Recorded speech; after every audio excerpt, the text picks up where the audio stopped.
This is a review of the AKLOT Alto Saxophone reed, strength 2.5. You get 10 in a box. They are packaged really nicely in this case, and they are really well protected by the case. One of the things that you'll notice right away when you look at these reeds is that they are not consistent. So what I'm doing now is I'm forcing the reeds down to the base. You can see that the groove starts in different places, and you can see that the reeds are slightly different lengths. It's more noticeable maybe on this side with these reeds, but you can see the grooves are different, the lengths are different. So either these are handmade, which is possible, or they are not well machined.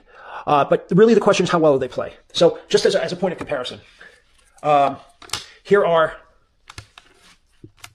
the reeds, the AKLOT reeds, up against a synthetic reed, a fiberglass reed, and up against a popular brand alto saxophone, very, very popular brand alto saxophone reed.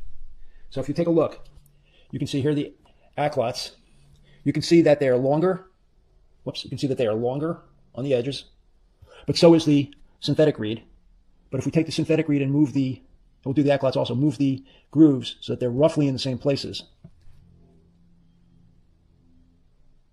you can see that there's still quite a bit of inconsistency here.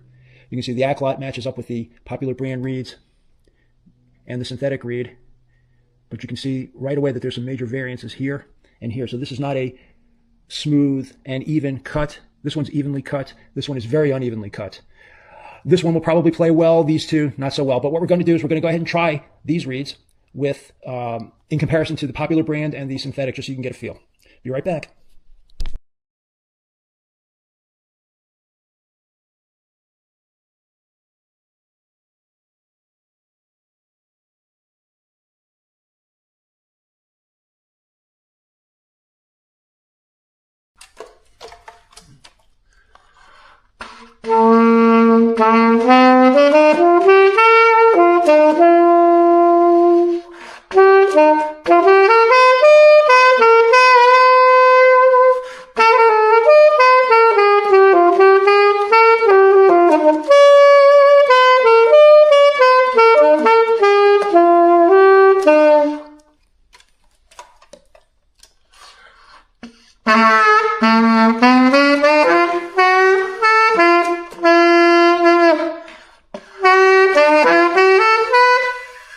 Okay, this reed is virtually unplayable. I don't even know if I can adjust anything to get this reed to play well. And I'm not going to spend a lot of time trying to carve the reed or do anything else. Let's see if we can make it playable.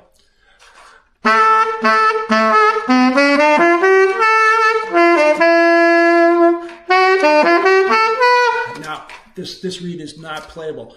You don't want to give this reed to a beginner because they'll get so frustrated they'll never want to play the saxophone again. Let's...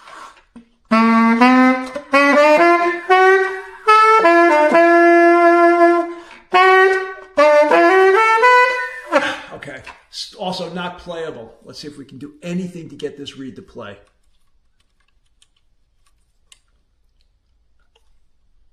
You could also hear the sound difference in the reeds. Got a very mellow sound out of the first reed that I used.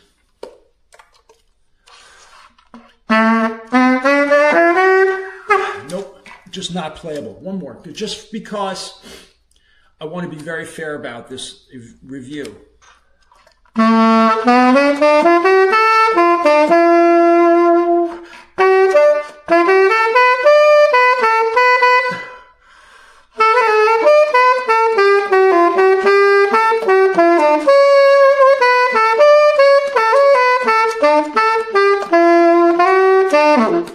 All right, so that one wasn't too bad. It was on the bright side, which is okay if you like a bright reed.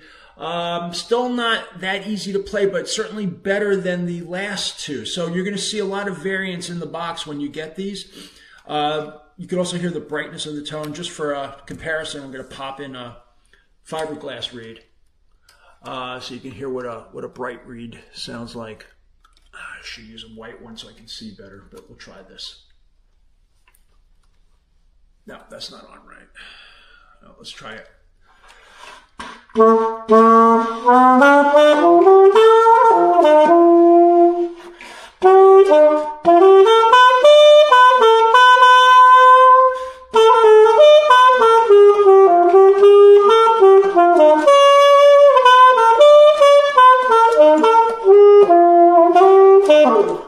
So there's a fiberglass reed, so you get an idea.